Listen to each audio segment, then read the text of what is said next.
நம் கரங்களை வைத்து ஜெபிக்கலாம். பரலோக பிதாவே, இந்த வார்த்தைகள் உண்மை உள்ளவைகள். இந்த வார்த்தையின் மூலமாக எங்களோடு கூட பேசுங்க, எங்களை உடைங்க, எங்களை உருவாக்குங்க, என்னையும் மறைத்துக் கொள்ளுங்க. அநேகருக்கு இந்த வார்த்தைகள் போய் சேரட்டும் அப்பா. இது ஜீவன் உள்ள வார்த்தை ஆண்டவரே, உயிருள்ள வார்த்தை ஆண்டவரே. ஆசீர்வதிங்க, இயேசு கிறிஸ்துவின் நாமத்தினாலே வேண்டிக் கொள்கிறேன் பிதாவே, ஆமென். Praise the Lord. நேத்து நம்ம பார்த்த ஒரு டாபிக் எல்லையை பத்தி பார்த்தோம். எல்லைக்கோடு, பவுண்டரிஸ். ஸோ எந்த பவுண்டரிஸ்குள்ள நம்ம இருந்தா நம்மளுக்கு அது ஆசீர்வாதமாக இருக்கும், நம்மளுடைய பவுண்டரிஸ்குள்ள இருப்பது நல்லது என்று சொல்லி பார்த்தோம். இன்னைக்கு வித்தியாசமான ஒரு டாபிக், என் எல்லையை பெரிதாக்கும். எப்படி கர்த்தர் பெரிதாக்குவார், என்ன செய்வாரு, எப்படி செய்வார், அதை என் எல்லையை பெரிதாக்கும். எல்லைக்குள்ளவே இருக்க வேண்டும், பவுண்டரிஸை தாண்டக்கூடாது. ஆவிக்குரிய ஜீவியத்துல நம்ம பவுண்டரிஸை தாண்டி போகக்கூடாது என்று சொல்லி பார்த்தோம்.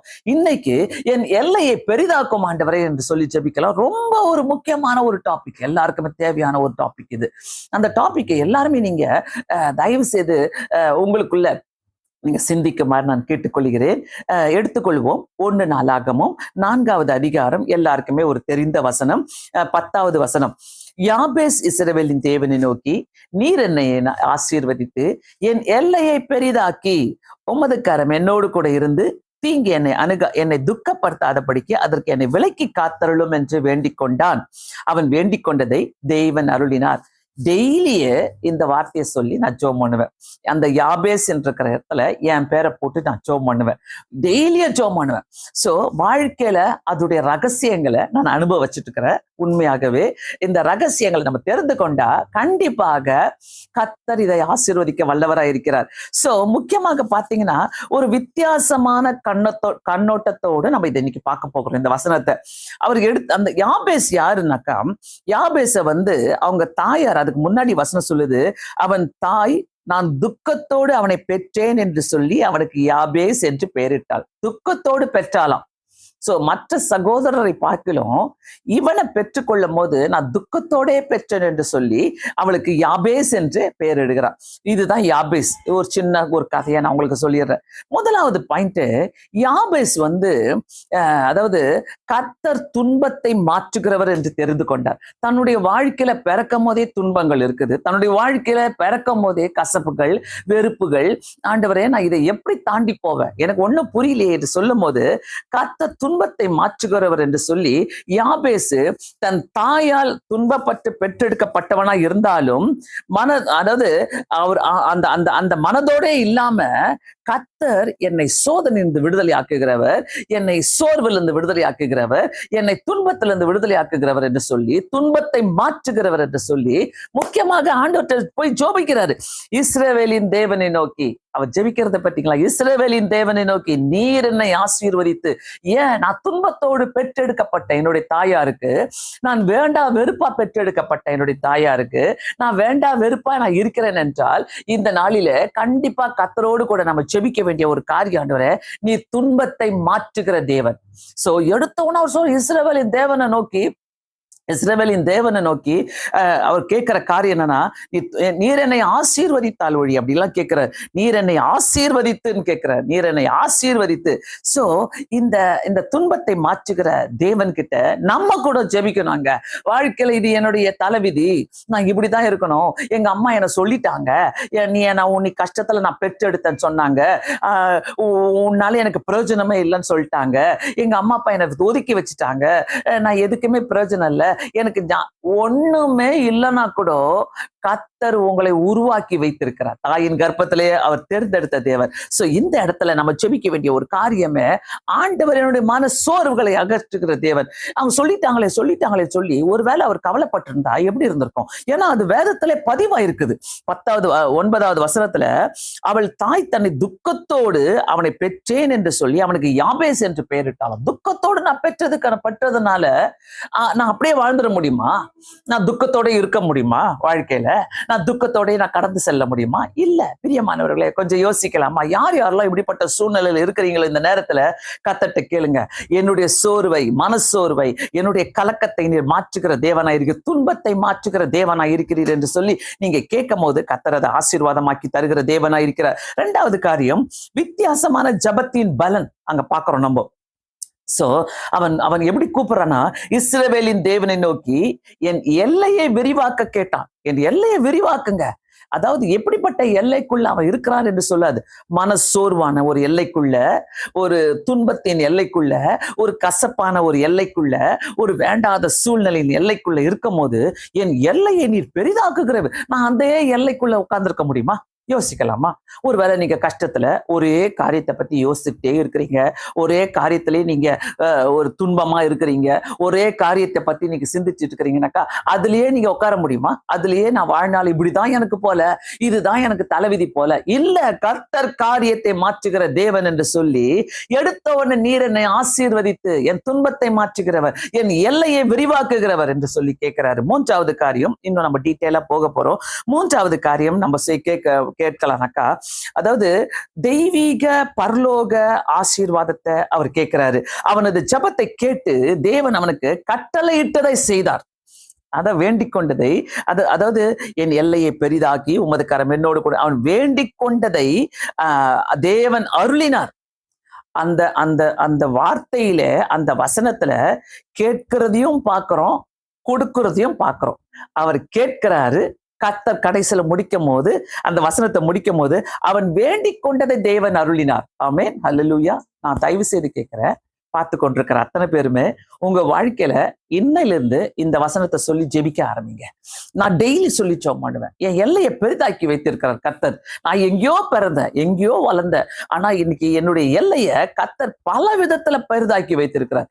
ஊழிய விஷயத்திலும் சரி, பிள்ளைகள் குடும்பத்தை விஷயத்திலும் சரி, பல இடங்களில நம்ம பெரிதாக்குறத பார்த்துக்கிட்டே இருக்கணும். ஓ, அது வளரட்டும், அது போட்டோம், அது பரவாயில்ல, அது இப்படி இருக்கட்டும். நம்ம எல்லைகளை செலக்ட் பண்ண வேணாங்க.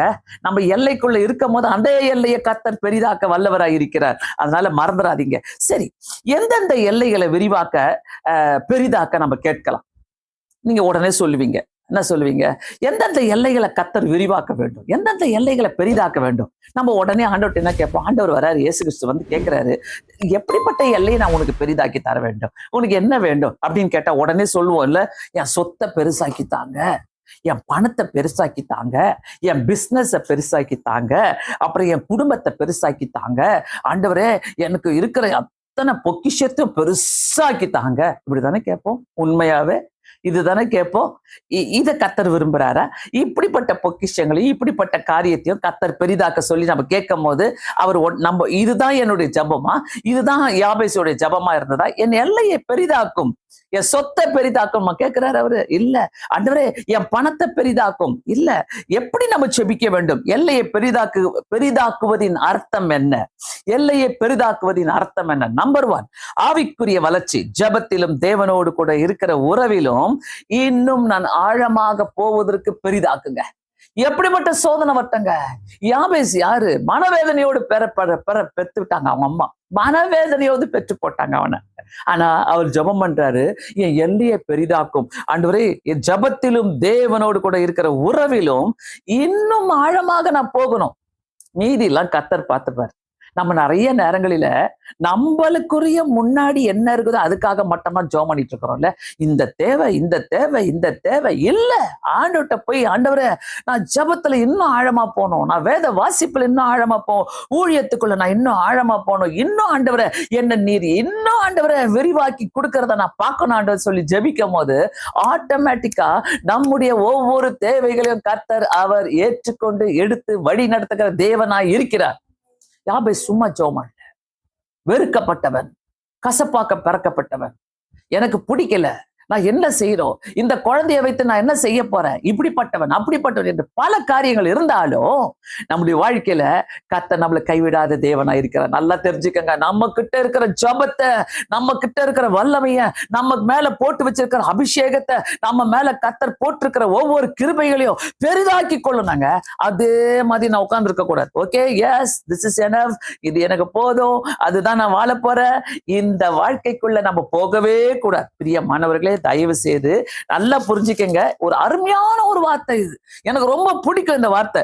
எப்ப பாரு இந்த வார்த்தை நான் சொல்லி ஜெபிக்கும் போது, ஆண்டவரே இத உம்மோடு கூட உறவுகள் இன்னும் வித்தியாசமாகட்டும். இரண்டாவது காரியம், என் எல்லையை அவர் பெரிதாக்குறதின் அர்த்தம் என்ன? இரண்டாவது காரியம், வித்தியாசமான ஒரு தாக்கம் வேண்டும். என்ன தாக்கம்னா, எல்லை அதாவது நாம் செய்யும் சேவை மற்றும் நற்செயல்கள் சமுதாயத்துல விரிவடைய வேண்டும். சிலர்லாம் சொல்லுவாங்க, சும்மா ஒருத்தவங்களுக்கு உதவி செஞ்சுட்டு அதை அந்த ஒருத்தவங்களுக்கு நான் அரிசி கொடுத்துருவேன், அந்த ஒருத்தவங்களுக்கு நான் காசு கொடுத்துருவேன், அந்த ஒருத்தவங்களுக்கு நான் இதை பண்ணு வாங்கி கொடுத்துருவேன், அந்த ஒருத்தவங்களுக்கு அப்படி இல்லைங்க, விரிவாக்கணுங்க. நம்மளுடைய சேவைகளை, கர்த்தர் நமக்காக கொடுத்திருக்கிற சேவைகளை நம்ம விரிவாக்கும் போது அது என்ன ஆகுதுனாக்கா, கர்த்தர் இன்னும் நம்மள இன்னும் முன்னாடி கொண்டு போறாரு, இன்னும் அதிகமா கொண்டு போறாரு. நீங்க ஒரு 10 பேருக்கு உதவி செய்றீங்கன்னாக்கா, கர்த்தர் உங்களை 50 பேருக்கு உதவி செய்யும்படி வைப்பாரு. உங்களை இன்னும் நான் 500 பேருக்கு 1000 பேருக்கு உதவி செய்யும்படி செய்வார். மாறாத தேவனுங்க, அவருக்கு தெரியும் நம்ம எந்த மனசோடு செய்யறோம் என்று சொல்லி அவருக்கு நல்லாவே தெரியும். அதனால இந்த இடத்துல தயவு செய்து ஒருத்தர் சோமானுங்க, ஆண்டவரே நான் ஒரு உதவியை செய்யறேனாக்கா அந்த உதவிகள் சமுதாயத்துல இன்னும் ரீச் ஆகட்டும் ஆண்டவரே, இன்னும் அநேகருக்கு போய் சேரட்டோம்ப்பா, இன்னும் அநேக ஜனங்களை நான் போய் பார்க்கணும் இயேசு சாமி, அவங்களோடு கூட பேசணும் ஆண்டவரே. கர்த்தர் காட்டுவாருங்க, நான் ஜெபம் பண்ணிருக்கிறேன், என் வாழ்க்கையில நான் ஜெபம் பண்ணிருக்கிறேன், அப்படி கொண்டு போய் என்னை எடுத்து உபயோகப்படுத்துங்க ஆண்டவரே சொல்லி ஜெபித்த நாட்கள் உண்டு. கர்த்தர் உபயோகப்படுத்தின நாட்கள் உண்டு, இன்னமும் உபயோகப்படுத்திக் கொண்டேதான் இருக்கிறார். பிரியமானவர்களே, தயவு செய்து இதுதான் எல்லையை விரிவாக்கும் என்று சொல்லுகிற ஒரு அர்த்தம். அடுத்தது பாத்தீங்கன்னாக்கா, தடையை நீக்கி போடுதல். ஆண்டவர் தடையை நீக்கி போட அந்த நம்மளை ஆசீர்வதிக்கிற ஒவ்வொரு தடையும் வாழ்க்கையில உள்ள குறுகிய மனப்பான்மை, அதாவது மற்றும் வறுமையை நீக்கி நிறைவு பெறுதல், அந்த தடையை நீக்கி போடணும்னு சொல்லி நம்மளுடைய என்னை ஆசீர்வதித்து என் எல்லையை பெரிதாக்கி அது சொல்லும் போது தீங்கு என்னை அணுகாதபடி காத்துக்கொள்ளும். ஒரு தடையும் நம்ம நீக்கி போட்டு ஜெபிக்கணும்.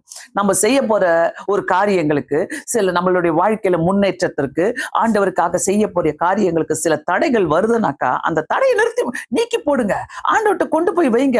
ஏசப்பா, இந்த காரியம் என்னை பயமுறுத்துகிறது, இந்த காரியங்கள் மூலமாக என்னால செய்ய முடியல, இந்த தடைகளை நீக்கி போடுங்க இயேசு சுவாமி என்று சொல்லி நம்ம ஜெபிக்கும் போது கண்டிப்பாக, ஏன்னா நிறைய பேருடைய வாழ்க்கையில, அநேகருடைய வாழ்க்கையில நம்ம எப்படி உட்கார்ந்துருக்கிறோம்னாக்கா ஒரு குறுகிய மனப்பான்மையோடு இருக்கிறோம். ஆண்டவர் பெரியாதான காரியங்களை செய்யணும்னு இருக்கும் போது நம்மளுக்குள்ள அதை காதுல வாங்கிப்போமே ஒழிய அதை செயல்பாட்டுல நம்ம காட்டுறதே கிடையாது. நம்ம காதுல வாங்குறது மட்டும் இல்ல, என்னுடைய ஆக்ஷன்ல, என்னுடைய செயல்பாட்டுல நான் ஜெபிக்கும் போது, குறுகிய மனப்பான்மையில இருந்து நான் வெளியே வரும்போது கண்டிப்பாக கர்த்தர் என்னுடைய வறுமைனா என்ன வறுமை? சாப்பாடு இல்லாத வறுமையா, பணம் இல்லாத அந்த வறுமை கிடையாது. வாழ்க்கையில நிறைய பேர் வறுமையில இருக்கிறாங்க. சமாதானம் இல்லாத வறுமை, சந்தோஷம் இல்லாத வறுமை. ஐயோ பிரியமானவர்களே, இதுக்கெல்லாம் ஒரு தடை இருக்குது. இந்த தடையெல்லாம் நான் நீக்கி போடணும் ஆண்டவரே. இவ்வளவுதான் எனக்கு கிடைக்கும், இவ்வளவுதான் வரும், இதைதான் நான் செய்ய முடியும், இதுக்கு மேல நான் செய்ய முடியும் இல்ல. கர்த்தர் பேசுகிற ஒரு காரியம் என்னன்னாக்கா, இந்த தடைக்காக நீங்க எல்லாருமே ஜெபம் பண்ணுங்க. அவர் பாருங்க எப்படி நான் இதை பார்க்கிறேன்னாக்கா, இந்த வசனத்தை அவங்க அம்மா அவங்களை எப்படி பெற்றுக்கொண்டாங்களா? துக்கத்தோடு பெற்றுக்கொண்டாங்க. இந்த வறுமையை அவர் தூக்கி போடுறார் வாழ்க்கையில. துக்கத்தோடு பெற்றெடுத்த இந்த மகன், அவனை சொல்லி காட்டுறாங்க. அந்த வசனம் பதிவாயிருக்குது பைபிள்ல. அதை சொல்லி காட்டும் போது துக்கத்தோடு பெற்றெடுத்தனே சொல்லி யாபேஸ் என்று பெயர் எடுக்கிறாங்க. அந்த யாபேஸ் அந்த வறுமைய தூக்கி போடுறாரு. எங்க அம்மா இப்படியா பெற்றுக்கொண்டாங்க, இந்த வறுமையை நான் தூக்கி போடுறேன். எனக்கு ஆசீர்வாதம் இல்லாத வறுமை எனக்கு தேவையில்லை, எனக்கு ஆசீர்வாதம் வேணும். அநேகருக்கு நான் உபயோகப்படுத்தப்படணும், அநேகருக்கு கர்த்தரால நான் உபயோகப்படுத்தப்படக்கூடிய ஒரு பாத்திரமாக நான் இருக்கும் போது கர்த்தர் கண்டிப்பாக எல்லா தடைகளையும் நீக்கி போட. அந்த தடைன்னு சொல்லும் போது என்னென்ன தடை வரும் தெரியாது, எப்படியெல்லாம் தடை வரும் தெரியாது. அதனால முந்தி பலவானை கட்டினால் ஒழிய இந்த தடைகளை நம்ம நீக்கவே முடியாது. நல்லா தெரிஞ்சுக்கங்க, கிறிஸ்தவ வாழ்க்கையின் விசுவாசம் என்பது, கிறிஸ்தவ வாழ்க்கையின் ஜெபம் என்பது இப்படிப்பட்ட ஒரு ஜெபமா இருக்கணுங்க. அவரு அவ்வளவு பெற்றெடுத்த சூழ்நிலையிலும் அவர் இஸ்ரவேலின் தேவனை நோக்கி போல்டா ஜெபிக்கிறாரு. என்னை நீர் ஆசீர்வதித்து என் எல்லையை பெரிதாக்கி. கசப்பான மனுஷன், வெறுப்பான மனுஷன், ஏன் இந்த உலகத்துல பிறந்தான் என்ற ஒரு மனுஷன் ஆண்டவர்கிட்ட இஸ்ரவேலின் தேவனை நோக்கி எப்படி ஜெபிக்கிறார்? ஒரு போல்டான ஒரு ஜெபம். தடையை நீக்கி போடுங்க ஆண்டவரே, என் எல்லையை பெரிதாக்கும் ஆண்டவரே. என் எல்லையை பெரிதாக்குறதுக்கு என்னென்ன தடை இருக்குது? எந்த தடைகள் இருக்குது? என் எல்லை பெரிதாக்க வேண்டுமா? நான் வேற எல்லைக்குள்ள நுழையல, யாருடைய எல்லைக்குள்ள நுழையல. ஆனா என் எல்லையை கர்த்தர் பெரிதாக்குனாக்கா எந்த தடைகள் இருக்கிறது? எப்படிப்பட்ட தடைக்குள்ள நான் உட்கார்ந்துட்டு இருக்கிறேன்? யோசிங்க, நல்லா யோசிங்க. கர்த்தர்ட்ட கேட்கலாமா? அந்த தடைகள் என்ன ஆண்டவரே? எதுக்காக இந்த தடைகளை என் வாழ்க்கையில வருது ஆண்டவரே? என்னால ஒரு ஸ்டெடி மைண்டா இருக்க முடியல ஆண்டவரே. நான் எதையோ உமக்காக வாழணும், எப்படியோ உமக்காக வாழணும், என்னென்னமோ உமக்காக செய்யணும் ஆண்டவரே. என் பிள்ளைகளை நான் இப்படி வாழ்க்கணும் ஆண்டவரே, நான் இப்படிலாம் உமக்காக ஓடணும் நான் ஆசைப்படுறேன். என்னால முடியாத தடைகளை நான் பார்த்து கொண்டிருக்கிறேன் ஆண்டவரே. ஜெபிங்க தயவு செய்து. கர்த்தர் ரொம்ப அருமையான ஒரு தேவன். கர்த்தர் நம்மளை கேட்கும் போது ஒரே மைண்டோடு, ஒரே ஆத்மாவோடு, ஒரே சிந்தையோடு நம்ம கேட்கும் போது கண்டிப்பாக கர்த்தர் ஒவ்வொரு தடைகளை நீக்கி போட வல்லவராய் இருக்கிற பிரியமானவர்களே, தயவாய் நான் உங்கள்கிட்ட கேட்டுக்கொள்கிறேன். இந்த நேரத்துல பார்த்து கொண்டிருக்கிற அத்தனை பேருமே தயவு செய்து சொல்றேன், உங்க தடைகளை நம்ம கண்டுபிடிச்சே ஆகணும். ஆண்டவரே, இந்த உலகத்துல நான் ஏன் வந்தேன்னு தெரியாது, எதுக்காக இருக்கிறேன்னு தெரியாது, எனக்கு செத்தா கூட நல்லா இருக்குமே சொல்றீங்கன்னா என் வாழ்க்கையில எல்லாமே தரித்திரமாகவே நடந்து கொண்டிருக்கிறது, நான் கேட்கறதெல்லாம் கிடைக்க மாட்டேது. கர்த்தர் தடைகளை நீக்கி போட வல்லவராய் இருக்கிறார். என் எல்லையை பெரிதாக்கணும்னாக்கா எந்த தடை ஆண்டவரே? ஏசப்பா, எந்த தடை என்னை பயமூர்த்தி கொண்டிருக்கிற தடை ஆண்டவரே? வியாதியை காட்டி பயமூர்த்தி கொண்டிருக்கிற தடை ஆண்டவரே, பண கஷ்டத்தை காட்டி பயமூர்த்தி கொண்டிருக்கிற தடை ஆண்டவரே, ஏசப்பா குடும்பத்தை காட்டி என்னை பயமூர்த்தி கொண்டிருக்கிற தடை ஆண்டவரே, எதையோ நான் உமக்காக செயல்படுத்த முடியாமல் நான் ஓடிக்கொண்டிருக்கிற தடை ஆண்டவரே, ஏசப்பா தடையை நீக்கி போடுங்க, அந்த குறுகிய மனப்பான்மையில இருந்து வெளியே கொண்டு வாங்க ஆண்டவரை சொல்லி ஜெபம் பண்ணுங்களேன். கர்த்தர் செய்ய வல்லவருங்க. கர்த்தருக்கு யார் தெரியுமா பிடிக்கும்? நல்லா அவர் மேல சான்றுதா அவரே பற்றி கொண்டு அவர் கூடவே உட்காந்து பேசிக்கிட்டு பைத்தியமா இயேசுக்காக வாழ்ந்துகிட்டு இருக்கிறவங்கள ரொம்ப பிடிக்கும் கர்த்தருக்கு. ஏன்னா நம்ம அதுதாங்க நம்மளுக்கு வேலை. உலகத்துல நம்மளை காப்பாத்துறவங்க யாரு? பக்கத்து வீட்டுக்காரா? இல்ல நம்மளை காப்பாத்துறவங்க யாரு? நம்மளுடைய தீமையில இருந்து நம்மளை கொண்டு வரவங்க யாரு?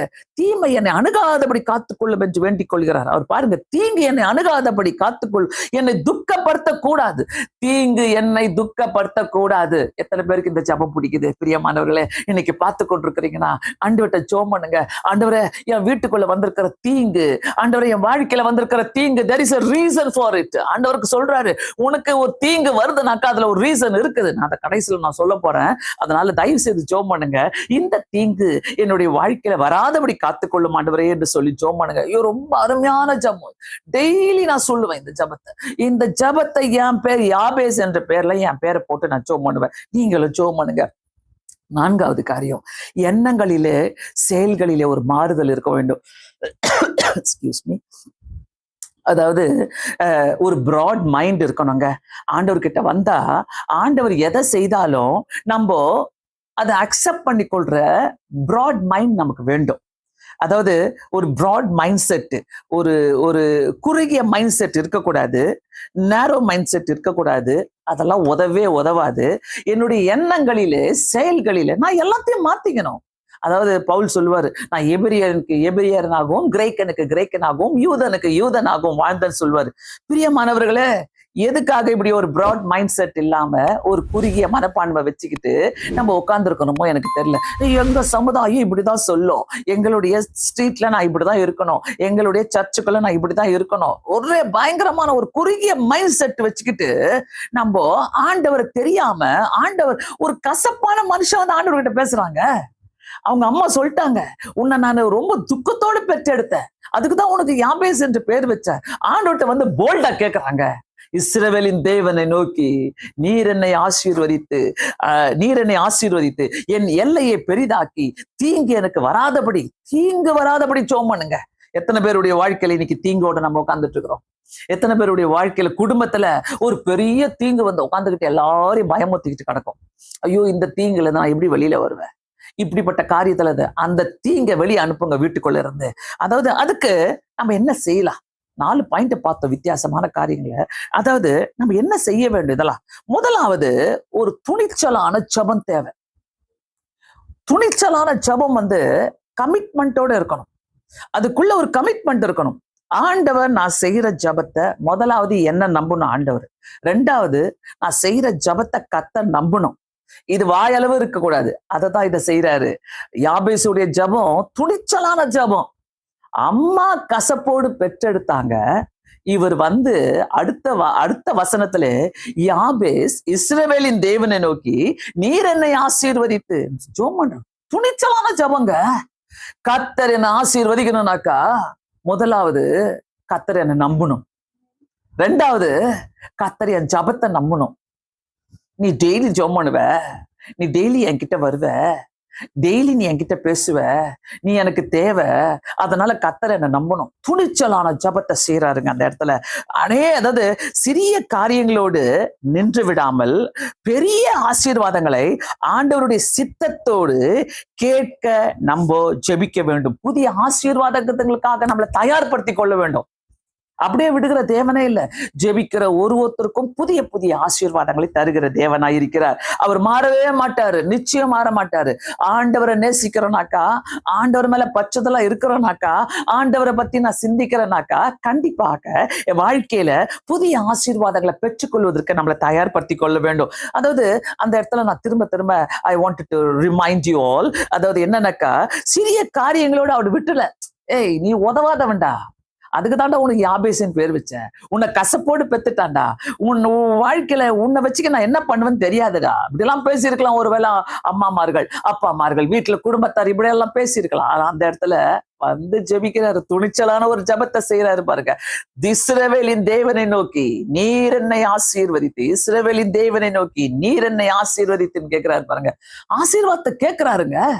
அது எதற்கான ஆசீர்வாதம்? கர்த்தருடைய மகிமைக்கான ஆசீர்வாதம். அது கர்த்தருடைய நாமம் மகிமைப்படுவதற்கான ஆசீர்வாதம்.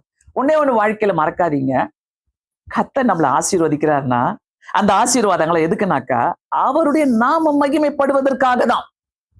ஒரு நாள் நம்ம சொல்லுவோம், நான் இப்படிலாம் கஷ்டப்பட்டேன், நான் இப்படிலாம் இருந்தேன், நான் அப்படிலாம் இருந்தேன், எனக்கு ஒரு சைக்கிள் கூட கிடையாது, இன்னைக்கு நான் கார்ல போறேன், இப்படிலாம் சொல்றோம்ல. அது எதுக்கு?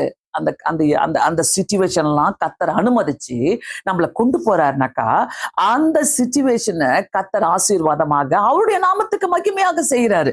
சோ மறந்துடாதீங்க. ரெண்டாவது காரியம், நான் என்ன செய்ய வேண்டும்? ரெண்டாவது காரியம், கர்த்தரின் கரம் என் மேல எப்பொழுதுமே இருக்கணும். என் கூடாரத்தின் மேல யோபு சொல்லுகிற மாதிரி, கூடாரத்தின் மேல உங்களுடைய கரம் இருக்கட்டும் அப்பா. நான் டெய்லி சொல்லி ஜெபம், ஆண்டவரே எங்க கூடாரத்தின் மேல உங்களுடைய கரம் இருக்கட்டும் இயேசு சுவாமி, இந்த கூடாரத்தின் மேல உங்களுடைய கரம் இருக்கட்டும் ஆண்டவரே என்று சொல்லி நான் கேட்பேன். தேவனுடைய கரம் நம் மேல, நம் குடும்பத்தின் மேல இருக்க வேண்டும். தீமை நம்மை அணுகாமல் இருக்கும், தீங்கு என்னை அணுகாமல். நம்மளுடைய டெய்லி வாழ்க்கைக்கு தேவையான அத்தனை ஜப குறிப்பும் அதுல இருக்குது. 4 விதமான ஜப குறிப்புகள், அதுல 4 விதமான ஜப குறிப்புகள் அதுல இருக்குது. தீங்கு என்னை அணுகக்கூடாது. தீங்கு என்ன அணுகக்கூடாதுனாக்கா, சோ எனக்கு கர்த்தருடைய கரம் என் மேல இருக்கணும், என் குடும்பத்தின் மேல இருக்கணும், என் பிள்ளைகள் மேல இருக்கணும், என் ஊழியத்தின் மேல இருக்கணும், என் பணத்தின் மேல இருக்கணும், என்னுடைய பிசினஸ் மேல இருக்கணும். அப்போ கர்த்தர் என்னுடைய எல்லையை பெரிதாக்குகிறவர். நம்ம நல்லா வாழ்றதுக்கா 10 பேருக்கு உதவியா இருக்கணும். இந்த கர்த்தர் செஞ்சாரு நான் சொல்லணும் 10 பேருக்கு. அதற்கு தான் கர்த்தர் நம்மள ஆசீர்வதிக்கிற தேவனா இருக்கிறார். மூன்றாவது காரியம், என்ன ஒரு அழகான ஒரு ஜெபம் பாருங்களேன். பெரிதாக்கி, என் எல்லையை பெரிதாக்கி உமது கரம் என்னோடு இருந்து தீங்கு என்னை துக்கப்படுத்தாத படிக்கு அதற்கு என்னை விலக்கி காத்தருளும். இந்த விசாலமாக்குன்னு ஜெபம் பண்றாரு பாருங்க, பெரிதாக்குன்னு ஜெபம் பண்றாரு பாருங்க. எல்லாருடைய வாழ்க்கையில இன்னைக்கு தேவை, ஆண்டவரே போதும், ரொம்ப நான் செஞ்சுட்டே இருக்கிறேன், இதுலயே நான் இருக்கிறேன், விசாலமாக்குங்க, ஊழியத்தை விசாலமாக்குங்க, நான் ஜெபிக்கிற டைமை விசாலமாக்குங்க, நான் வேதம் வாசிக்கிற டைமை இன்னும் நான் விசாலமாக்கணும் இயேசு சுவாமி சொல்லி கேட்கும் போது கண்டிப்பாக கர்த்தர் ஆசீர்வதிக்கிறார். இந்த சேனலை பார்த்து கொண்டிருக்கிற ஒருத்தருமே தயவு செய்து சொல்றேன், நீங்க உணர்றீங்கன்னாக்கா இந்த வசனத்தை வைத்து ஜெபம் பண்ணுங்க. அது மட்டும் இல்லை, இது மற்றவங்களுக்கும் போய் சேரட்டும். இந்த சேனலை பார்த்து கொண்டிருக்கிறவங்க கண்டிப்பா நீங்க சப்ஸ்கிரைப் பண்ணுங்க, லைக் பண்ணுங்க. ஏன்னா இந்த வசனங்கள் கண்டிப்பாக யூடியூப் மற்றவங்களுக்கும் கொண்டு போய் சேர்க்கட்டும். ஏன்னா என்னுடைய வாழ்க்கையில நான் பெரிதான நன்மைகளை பெற்றுக்கொள்ள வேண்டும் ஆண்டவர். இந்த இடத்தை விசாலமாக்கும். அதே வசனத்தை நான் ஒரு வசனத்தை நான் காட்டி கொடுக்கிறேன். ஏசியா 54வது அதிகாரம் 2வது வசனத்தை பாத்தீங்கன்னாக்கா, உன் கூடாரத்தின் எல்லையை விசாலமாக்கு. இந்த வசனமும் கிட்டத்தட்ட நான் ஒரு 25 வருஷத்துக்கு மேல சொல்லி ஜோம் பண்ணிட்டு இருக்கிறேன். உன் கூடாரத்தின் எல்லையை விசாலமாக்கு. ஆமென். ஒருவேளை நிறைய சாட்சிகளை சொல்ல ஆரம்பிச்சா உடனே போட்டுருவாங்க யூடியூப்ல, இதெல்லாம் பெருமைக்கு பேசுறாங்க. அதனாலதான் நான் சொல்றதே கிடையாது. ஆனா நான் இதை அனுபவிச்சிருக்கிறேன். என்னுடைய டைப்பை எப்படின்னாக்கா, மேப்ல கையை வச்சு ஜோம் பண்ணுவேன். இந்தியா மேப்பா இருக்கட்டும், வேர்ல்டு மேப்பா இருக்கட்டும், எங்க வீட்டுல நாங்க மாட்டி வச்சிருப்போம். கையை வச்சு ஜோம் பண்ணுவேன். ஆண்டவரே, இந்தந்த கண்டங்களில, இந்த கண்டத்துல உம்முடைய நாம மகிமைப்படணும் ஏசப்பா. இப்படிப்பட்ட ஜெபங்களை பண்ணுங்க. அங்க இருக்கிற ஒவ்வொரு ஆலயங்களுக்காக ஜெபம் பண்ணுங்க. அங்க இருக்கிற பிள்ளைகளுக்காக ஜெபம் பண்ணுங்க. அங்க இருக்கிற கஞ்சாக்களுக்காக, டாஸ்மார்க் கடைகள் அழிஞ்சு போகணும் ஆண்டவரே சொல்லி ஜெபம் பண்ணுங்க. இந்த ஜபத்தை செய்வதற்கு தான் என்னுடைய எல்லையை பெரிதாக்கும் ஆண்டவரே. என்னுடைய எத்தனை பேர் நீங்க இதை நீங்க எப்படி செய்வீங்கன்னு தெரியாது. எங்க வீட்டுல எல்லாம் எப்பவுமே ஒரு வேர்ல்டு மேப் நாங்க மாட்டி வச்சிருப்போம். கையை வச்சு ஜெபம் பண்ணுவோம். அதுல அந்தந்த கண்டத்துல கையை வச்சு நாங்க ஜெபிப்பது உண்டு. சோ பிரியமானவர்களே, இதை நீங்க கண்டிப்பா நீங்க செஞ்சீங்கன்னா நல்லா இருக்கும். இதுல பாருங்க, ஏசியா 54:2, உன் கூடாரத்தின் எல்லை விசாலமாக்கு, உன் வாசஸ்தலங்கள் விரிவாகட்டும், தடை செய்யாதே, உன் கயிறுகளை நீளமாக்கி, உன் முளைகளை உறுதிப்படுத்தி, நீ வலது புறத்திலும் இடது புறத்திலும் இடம் கொண்டு பெருகுவாய், உன் சந்ததியார் ஜாதிகளை சுதந்திரத்துக் கொண்டு பாழாய் கிடந்த பட்டணங்களை குடியேறுவார்கள். பிரியமானவர்களே, அற்புதமான வசனம். கர்த்தர் ஏன் சும்மா சொன்னாரோ இந்த வார்த்தைலாம்? நிறைய பேரு நிறைய ஃபாரின் போனோம்னு ஆசைப்படுவாங்க. ஆனா ஒரு குறுகிய மனசோட தான் இருப்பாங்க எப்ப பாரு. அந்த குறுகிய மனசுல ஐயோ போனா இப்படி இருக்குமா, அப்படி இருக்குமா, இப்படி இருக்கணுமா? இல்ல, கர்த்தர் என்ன கொண்டு போறீங்களா? என்னை எடுத்து உபயோகப்படுத்த வல்லவர், என்னுடைய எல்லையை பெரிதாக்க வல்லவர், என்னுடைய கூடாரத்தை பெரிதாக்க வல்லவர். நம்ம உடனே இந்த தப்பா நினைச்சுக்கிற இந்த வசனத்தை, அப்பா நான் அடுத்த வருஷம் எப்படியும் நான் வீடு கட்டிடுவேன், பெருசா கட்டுவேன், இதோட பெருசா கட்டிடுவேன், அடுத்த வருஷம் என் பிசினஸ் பாரு இன்னும் பயங்கரமா போகுது, இன்னும் பாரு என்னுடைய பணம் எல்லாம் பாரு இன்னும் 10 பேங்க்ல நான் போட்டு வைப்பேன். அது கிடையாதுங்க. கர்த்தருக்காக நம்ம உழைக்கணும், கர்த்தருக்காக நான் செய்யணும், கர்த்தருக்காக நான் வாழணும், கர்த்தருக்காக நான் இதெல்லாம் செய்யும் போதுதான் கர்த்தர் நம்முடைய வாழ்க்கையில பெரிதான நன்மைகளை செய்ய வல்லவரா இருக்கிறார். கடைசியாக நான் படிக்கிறேன் ஒரு சில காரியங்களை. ஏன் கர்த்தர் இதெல்லாம் சொல்லி கொடுக்கிறார் நமக்கு? எதனால? எந்த வார்த்தையினால? அங்க எல்லாத்தையும் பார்த்துட்டோம். அந்த வசனத்துல பாத்தீங்கன்னா, தீங்கு என்னை அணுகாதபடி காத்துக்கொள்ளும் என்று வேண்டிக் கொண்டான், என் எல்லையை பெரிதாக்கும் என்று சொல்லி வேண்டிக் கொண்டாரு. உமது கரம் என்னோடு கூட இருந்து தீங்கு என்னை அணுகாதபடி காத்துக்கொள்ளும். அந்த லாஸ்ட் பாயிண்ட் தான் எனக்கு ரொம்ப பிடிச்சிச்சு. என்னன்னாக்கா, இவ்வளத்தையும் ஜெபம் பண்ணிட்டு அவன் வேண்டிக் கொண்டதை தேவன் அருளினார். So make sure that நம்ம ஜெபிக்கிற ஜெபத்துக்கு கர்த்தர் பதில் கொடுக்கிறார், அதை அருளினார். சரியான ஜெபம் பண்றோமா, தப்பான ஜெபம் பண்ணிட்டு இருக்கிறோமா? கர்த்தரெல்லாம் ஏமாத்த முடியாது ஜபத்துல. என்ன சிலர்லாம் ரொம்ப ஒரு தமாஷான ஜபம்லாம் பண்ணிட்டு இருப்பாங்க. என்ன, ஆண்டவருடைய சித்தத்தை தெரிஞ்சுக்காம ஆண்டோடைய சித்தத்தை கம்பல் பண்ணி வாங்குறதுக்கு ஒரு ஜபம் பண்ணுவாங்க, ஆண்டோடைய சித்தத்தை மாத்தி பேசுறதுக்கு ஒரு ஜபம் பண்ணுவாங்க, ஆண்டோடைய வசனங்களை மாத்தி பேசுறதுக்கு ஜபம் பண்ணுவாங்க. இதெல்லாம் கர்த்தருக்கு தெரியும், எல்லா டெக்னிக்கும் கர்த்தருக்கு தெரியும். என்ன, அதனால நம்ம ஜெபம் பண்ணும்போது எப்படி பண்றோம்? அவர் தெளிவா பண்றாரு. யாபேசுடைய ஜெபம் எடுத்த உடனே, என் ஆண்டவரே நீர் என்னை ஆசீர்வதித்து தடையை நீக்கி போட்டு ஆசீர்வதிங்க ஆண்டவரே, தடையை நீக்கி போட்டு ஆசீர்வதிங்க ஆண்டவரே. என்ன தடை இருக்குது? என் மனசா, என் குறுகிய மனசா, என்னுடைய குறுகிய எண்ணங்களா, என்ன தடை இருக்குது? அதை நீக்கி போட்டு ஆசீர்வதிங்க. கடைசியாக, தேவனை சார்ந்திருக்கும் வேண்டும் என்று என்பதற்காக தான் தீங்கை அவன் அனுமதிக்கிறார். நம்ம தேவனை சார்ந்து இருக்கணும், அதுக்காக தான் அவர் தீங்கை அனுமதி இருக்கிறார். நல்லா புரிச்சுக்கங்க. வாழ்க்கையில வேதனைகள் வருவதற்கு ஒரு நோக்கம் உண்டு. நம்முடைய சூழ்நிலைகள், நம்முடைய வழிகள் வேதனை நிறைந்தவையாக இருந்தால்தான் உள்ளத்திலிருந்து ஜெபம் வரும்.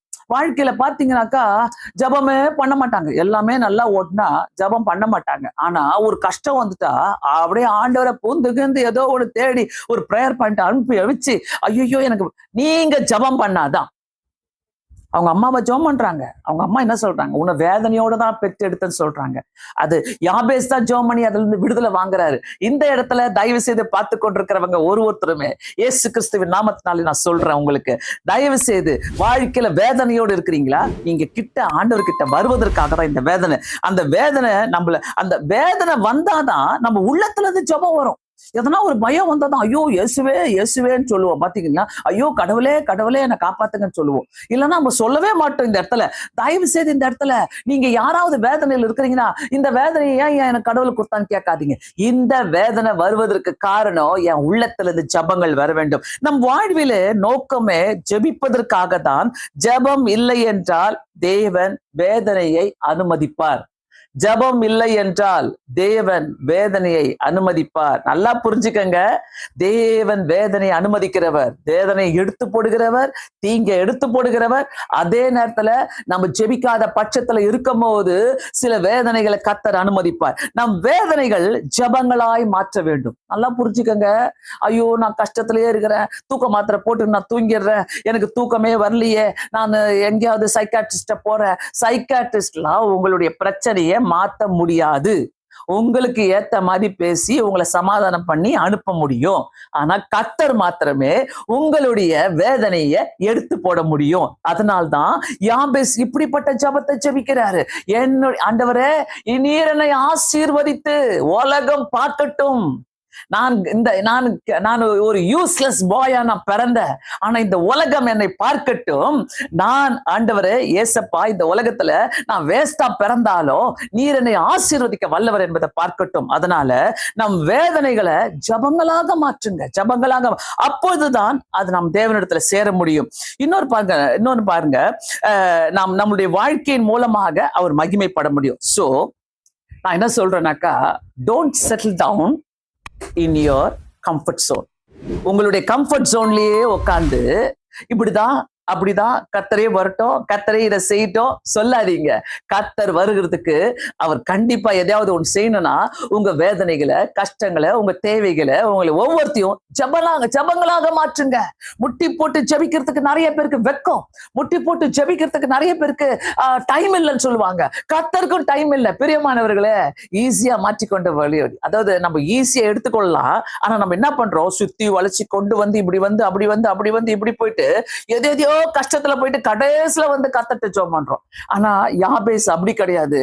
அவங்க அம்மா சொல்றாங்க, நான் உன மனவேதனையோடு பெத்தண்டா, உன்னை கர்ப்ப வேதனையோடு பெத்தண்டா, நான் எதுக்குதான் உன்னை பெத்தனும் தெரியலன்னு சொல்லும் போது அவரு இஸ்ரவேலின் தேவனை நோக்கி, வாங்க நம்மளும் ஜெபிக்கலாம், அந்த இஸ்ரவேலின் தேவனை நோக்கி, ஆண்டவரே நீர் என்னை ஆசீர்வதித்து என் எல்லையை பெரிதாக்குகிறவர் ஆண்டவரே.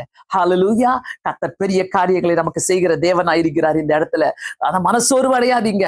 உங்க சோர்வெல்லாம் ஜபமா மாத்துங்க, உங்க வேதனையெல்லாம் ஜபமா மாத்துங்க. எதுக்கு சோர்வு அடைகிறீங்க? கர்த்தர் எல்லாத்தையும் கண்ட்ரோல்ல வைத்திருக்கிறார். பிரியமானவர்களே, அவர் செய்ய நினைக்கும் போது எதுவுமே தடைப்படாது என்பதை நான் அறிந்திருக்கேன். நம்முடைய கூடாரங்களையும் நம்முடைய எல்லைகளையும் விரிதாக்க வல்லவராய் இருக்கிறார் அவரு. அதனால இந்த சாயங்கால வேலை பார்த்து கொண்டிருக்கிற அத்தனை பேருமே தயவு செய்து வாங்க, நம்ம எல்லாருமே ஜெபிக்கலாம். வந்தவங்க அத்தனை பேரும் தயவு செய்து இந்த வார்த்தையை கேட்டிருக்கிறீங்கன்னாக்கா, உங்க காதல் இந்த வார்த்தை சந்தோஷமாக சமாதானத்தை கொண்டு வந்தா கண்டிப்பா சப்ஸ்கிரைப் பண்ணுங்க, ஒரு லைக் பட்டன் போட்டு போங்க.